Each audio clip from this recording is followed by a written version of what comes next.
सुप्रभात। व्याधियों का दमन, व्याधियों का दमन, यह हमारी आज की आध्यात्मिक चर्चा का विषय। काम, क्रोध, लोभ, द्वेष, हिंसा, मत्सर आदि दोष बड़े ही प्रबल हैं। इन सबका समूल नाश करने का जतन करो। सत्संग या साधना के प्रभाव से कभी कभी मनुष्य को अपने में इन दोषों का अभाव सा दिखता है और वह अपने को पूर्ण मान लेता है, परंतु इनका सर्वथा नष्ट हो जाना कठिन है। दोष दब जाते हैं परंतु संस्कार रूप से मन में छिपे रहते हैं, जो अनुकूल परिस्थिति और उत्तेजक कारण उपस्थित होने पर जाग उठते हैं। यही कारण है कि सर्वथा निर्दोष समझे जाने वाले पुरुषों में भी कभी कभी इन दोषों का प्रकाश देखा जाता है। काम, क्रोध आदि की जागृति का सबल कारण उपस्थित होने पर भी जब ये इसकी जागृति न हो तो समझना चाहिए कि इनका नाश हो रहा है। संस्कार रूप से भी न रह जाए और उसके लिए बार बार आत्म परीक्षा करके देखना चाहिए। दम के अर्थ अपनी इंद्रियों को अर्थात अपने अंतःकरण को अपने वश में रखना है। तो जिस काम को आपने अपने लिए सोचा है और उस पर चलना चाहते हो, तो काम सोचने ही से नहीं होगा, बाहर उसे कार्य रूप में भी लाना होगा। दूसरे दम के अर्थ संयम के भी हैं। जीवन को संयमित करो, जो भूलें हो गई उन्हें सोचो और आगे ना करने का दृढ़ निश्चय करो। माना कि आप अब एक शक्ति का संपादन करना चाहते हो,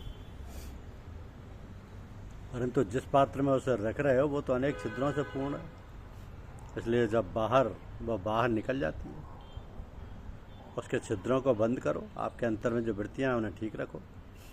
काम, क्रोध, लोभ आदि सबके हृदय में है और जीवन के लिए कुछ हद तक काम के भी हैं, परंतु यही जब बढ़ जाते हैं तो अंतःकरण व्यथित हो जाता है और वह ऐसे ही क्षीण हो जाता है जैसे एक क्षयी का मनुष्य। तो इन व्याधियों में एक बड़ी व्याधि ईर्ष्या की भी है। यह एक बहुत बड़ा रोग है। इसकी एक विचित्र बात यह है कि ईर्ष्यालु मनुष्य उन वस्तुओं से आनंद नहीं उठा पाता जो उसके सामने उपस्थित है,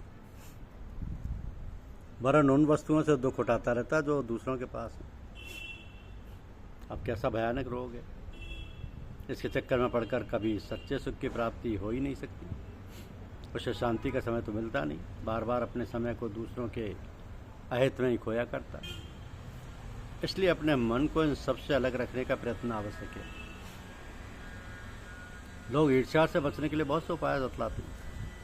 कहते हैं ऐसे ख्याल ही ना लाओ जो संतोष करो अपने पर, परंतु इससे वो दुख जाता नहीं।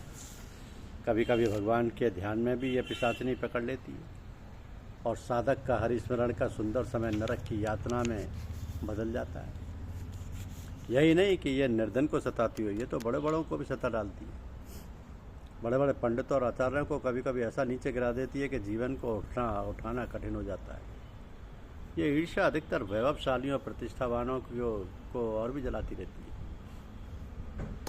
ऐसे मनुष्य अपनी प्रतिष्ठा से अधिक यदि किसी दूसरे की प्रतिष्ठा सुन लेते हैं तो बस हृदय दग्ध हो जाता है।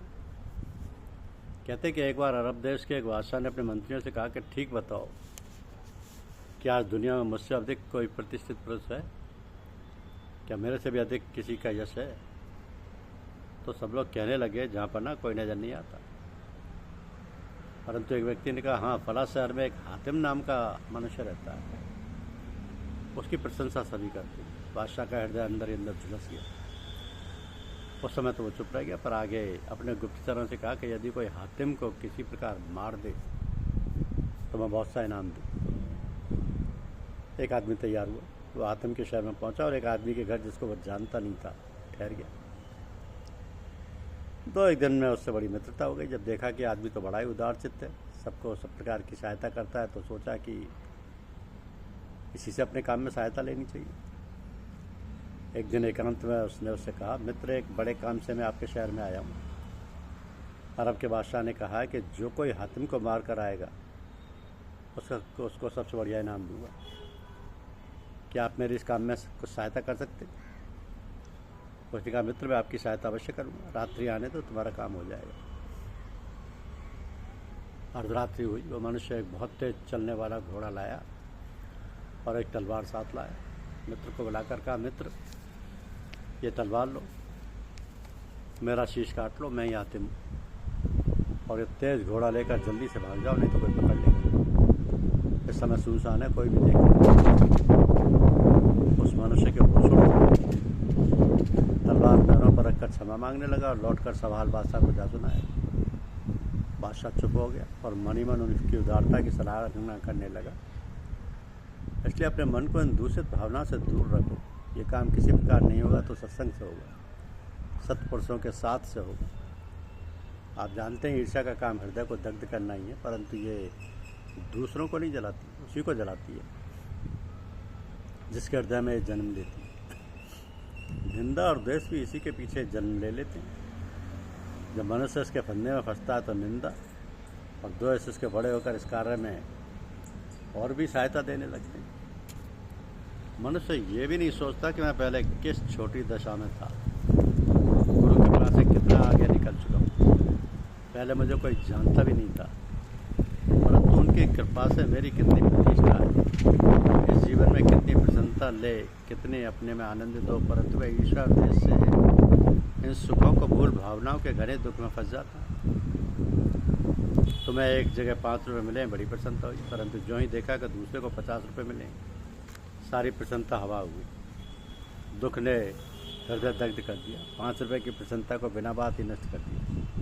प्रतिक्षण अपने पर दृष्टि रखो। यदि द्वेषवश किसी की निंदा मुख से निकल जाए तो तत्काल पानी से कुल्ला करो।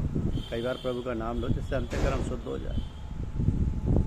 यदि किसी से तुम्हारा द्वेष हो गया है और उससे अंतर में जलन है, और यदि ऐसे दोष को तुम मिटाना चाहते हो, साथ ही उसे प्रकट भी नहीं करना चाहते, तो जब तुम ईश्वर के ध्यान में जाओ तो अपने समीप उनको भी मन से बिठा दो। सोचो, भगवान हम दोनों पर कृपा कर दें। जब ध्यान से हटो तो प्रभु को प्रणाम करने के बाद अपने द्वेषी को प्रणाम करो और आगे के लिए क्षमा मांगो। ऐसा कर लेने से हृदय शुद्ध हो जाता, मलिनता चली जाती। जिसका अपने मन या अंतःकरण पर नियंत्रण नहीं है, वह जीवन के दोनों ही सुखों, भौतिक और आध्यात्मिक, से वंचित रह जाता है। कहते हैं इंद्र स्वर्ग का राजा है, उसे सर्व सुख है, परंतु उसके हृदय में ईर्ष्या द्वेष घर करके है, इसलिए स्वर्ग के सुख से भी वंचित रहता है। मनुष्य को चाहिए कि वह सत्संग से अपने